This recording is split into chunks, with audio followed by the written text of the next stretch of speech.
अस्सलाम वालेकुम नाजरीन, आज की ब्रेकिंग स्टोरी ये है कि वो जो केस पाकिस्तान की तारीख का सबसे अहम केस इस वक्त चल रहा था, जिसकी समाअत जारी थी। पहले उसमें यह हुआ कि 11:30 के बजाय ऐलान हुआ कि 12 बजे समाअत होगी, और 12 बजे जब बेंच आया तो बेंच में चीफ जस्टिस ने कहा कि हमारे साथी जस्टिस अमीनुद्दीन एक स्टेटमेंट देना चाहते हैं। जस्टिस अमीनुद्दीन ने अपनी स्टेटमेंट देते हुए ये कहा कि जस्टिस काजी फ़ाइज़ ईसा का जो कल का ऑर्डर है सो मोटो केस नंबर 4 में, उसके तनाजुर में भी अगर ये बेंच कंटिन्यू करता है तो मैं इस बेंच का हिस्सा नहीं रहूँगा। जिसके बाद बेंच टूट गया और चीफ जस्टिस और बाकी तमाम साथी जजेस उठकर चले गए और समाअत ख़त्म हो गई। नाज़रीन, क्या है काजी फ़ाइज़ ईसा का कल का फ़ैसला, वो मैं आपको बताता हूँ। सो मोटो केस नंबर 4 में जस्टिस काजी फ़ाइज़ ईसा ने यह करार दिया था कि 184(3) के तहत बेंच की तश्कील और मुकदमात की समाअत का कोई तरीक़ाकार तय नहीं है, और इसमें जब तक ये कोई तरीक़ाकार तय नहीं हो जाता, सुप्रीम कोर्ट में जारी तमाम समाअतें 184(3) के तहत जो चल रही हैं वो रोक दी जानी चाहिए। नाज़रीन, उस फैसले के तनाजुर में जस्टिस काजी मोहम्मद अमीन ने अपने उस फैसले पर अमल दरामद करते हुए ख़ुद को इस बेंच की समाअत से अलग किया, और ये बेंच टूट गया है। और ये बेंच, राना साहब ने तो ये कहा है, जो वज़ीर दाखिला हैं, कि वो हुकूमत चाहेगी कि अब फुल कोर्ट तश्कील हो, लेकिन ये फुल कोर्ट भी उस वक्त तक अब तश्कील नहीं पा सकती जब तक रूल्स ना बने कि 184(3) के तहत समाअतें कैसे होंगी और कैसे आगे बढ़ेंगी। नाज़रीन, बहुत इस पे बेंच के हवाले से लॉयर्स ने जस्टिस उमर बंदयाल को शुरू में ये कायल करने की कोशिश की कि बेंच की तश्कील पर पहले बात हो जाए, पहले इस पर बात हो जाए कि फ़ैसला 4 जजों का है या 3 जजों का। लेकिन जस्टिस उमर अता बंदयाल इस टॉपिक पे आते ही नहीं थे। उनकी कोशिश ये थी कि जल्द अज जल्द समाअत मुकम्मल करें और कोई फ़ैसला इलेक्शन के हवाले से दें। जस्टिस उमर अता बंदयाल की पूरी कोशिश थी कि किसी तरह भी जो इलेक्शन जो है वो उनके टेन्योर में पॉसिबल हो जाए, और कोई सूरत नज़र नहीं आ रही थी। इस मरतबा जो हुआ है वो पहले तो कोई कोर्ट के साथ कोई बदतमीज़ी नहीं हुई, कोई हमला नहीं हुआ, सारी की सारी टोटल लीगल कार्रवाई है। याद आ रही है मुझे माजी की वो जस्टिस सज्जाद अली शाह का दौर, उसमें भी एक दफ़ा ऐसे ही कोयटा बेंच से एक ऑर्डर हुआ था, जुडिशल ऑर्डर चीफ जस्टिस के तकर्रुर के ख़िलाफ़, और फिर उसके बाद कोर्ट डिवाइड हुई और 2 अलग अलग कोर्ट्स बैठी। यहाँ भी जो नेक्स्ट इनकमिंग चीफ जस्टिस हैं काजी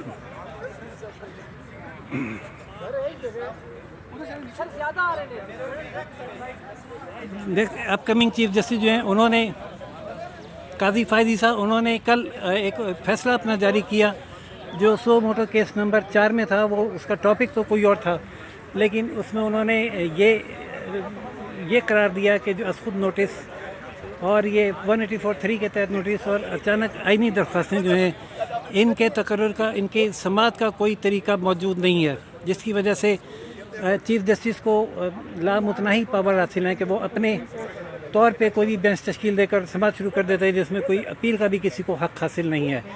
उन्होंने अपने फ़ैसले में ये भी करार दिया था कि चीफ जस्टिस और सुप्रीम कोर्ट का मतलब है चीफ जस्टिस और 16 जजेस, एक अकेले चीफ जस्टिस 16 जजेस का विज़डम यानी उनकी फ़हम अकेले इस्तेमाल नहीं कर सकते। अगर कोई बेंच तश्कील पाना है तो वो कम अज़ कम सीनियर जजेस की मशावरत से तश्कील होना चाहिए, और उसमें अपील का कोई मेकनिज़म होना चाहिए।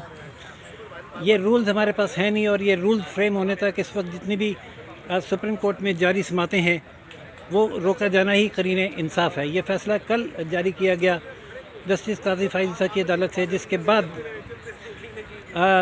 एक ख्याल तो ये था कि अगर जस्टिस काजी अमीन रिक्यूज़ ना करते तो समाअत चलती रहती, क्योंकि वो 3 मेंबर बेंच का फ़ैसला था। लेकिन जस्टिस मोहम्मद अमीन ने एक जुडिशल ऑर्डर को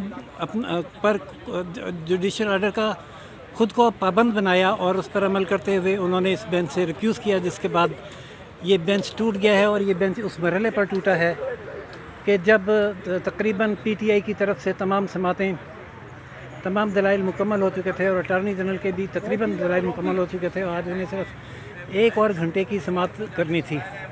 हमारे साथ मौजूद हैं सीनियर एंकर पर्सन समी इब्राहिम साहब से थोड़ा सा मैं इस पे मैं नहीं बात इस पे अच्छा उन्होंने इस क्योंकि पर यार बात ये करने से अदालती मामला है मैं हाँ वो इसलिए इनकार कर रहे हैं कि ये अदालती मामला है और उस पर कोई तबसरा नहीं करना चाहते नाज़रीन।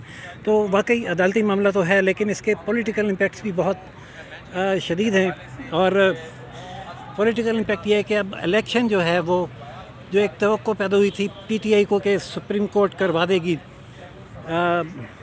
वक्त से पहले, वो दम तोड़ गई है अचानक। और इलेक्शन 8 अक्टूबर की तारीख तो अभी तक अब फील्ड में है ही है, लेकिन इस 8 अक्टूबर को भी इलेक्शन हो पाता है कि नहीं, मुल्क में क्या सूरत हाल होगी।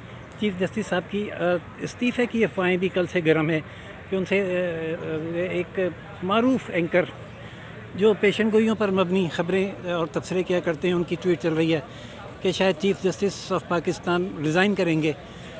और अगर वो रिज़ाइन करते हैं तो फिर नए चीफ़ जस्टिस के हवाले से भी एक अफवाह ये गर्दिश कर रही है सोशल मीडिया पर ही कि वो नए चीफ़ जस्टिस मुल्क में लगाई जाने वाली मुमकिन एमरजेंसी को अपहोल्ड करते हुए 2 साल का वक्त इस हुकूमत को दे सकते हैं। बहुत हंगामी और गंभीर सूरत हाल है इस वक्त। गेम फ़िलहाल पीटीआई के हाथ से निकल चुकी है या निकलती हुई नज़र आ रही है। अदालती फोरम पे क्या होने जा रहा है इसका पता भी आने वाले वक्त में चलेगा। फ़िलहाल ख़बर यह है कि बेंच जो समाअत कर रहा था इलेक्शन मैटर्स की, दो असम्बली के 2 स्पीकर्स की, वो बेंच टूट चुका है। और हमारे साथ मौजूद हैं इस वक्त सीनियर तज्ज़ियाकार हसनात मलिक। हसनात, बेंच टूटा, क्या कहते हैं आप?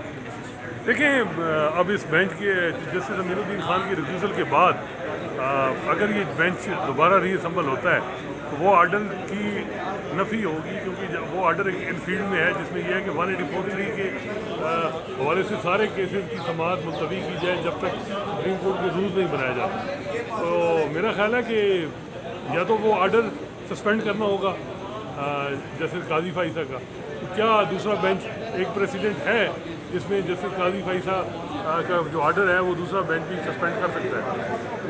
हसना साहब, ये प्रेसिडेंट जो आपने जिक्र किया, मुझे याद आया जस्टिस सज्जाद अली शाह साहब का दौर, जब एक दूसरे के ऑर्डर मनसूख किए जाते थे और 2 मुतवाज़ी अदालतें कायम हो चुकी थी।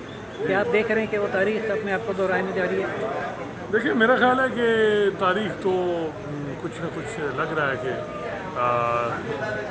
इसमें मैं वो बात तो नहीं कहूँगा, लेकिन ये है कि अभी भी चीफ जस्टिस को जो नज़रियाती डिवाइड है सुप्रीम कोर्ट, उसमें बरतरी हासिल है। एक वो डिवाइड आप क्या देखते हैं, क्या है रेशो उसका? 7-8 है। 7 और 8, 15 जज हैं इस वक्त सुप्रीम कोर्ट में, और 8 जो हैं वो इस वक्त दूसरी जानिब हैं, जस्टिस काजी फाइसा साहब की जानिब, और 7 इधर रह गए हैं। तो अब ये क्लियर कट गेम उलट कर पीटीआई के अगेंस्ट बज़ाहिर चली गई है। आगे देखें अगली मूव क्या होती है और कैसे इस मामले को अदालत और चीफ जस्टिस संभालते हैं या हुकूमत हैंडल करती है। नाज़रीन, जो भी सूरत हाल हुई उससे भी आपको आगाह करेंगे। अगली डेवलपमेंट तक के लिए इजाज़त दीजिए। राशिद फॉर राशिद पाकिस्तान न्यूज़ से चैनल लाइक, सब्सक्राइब और शेयर करना ना भूलिएगा। अल्लाह हाफ़िज़।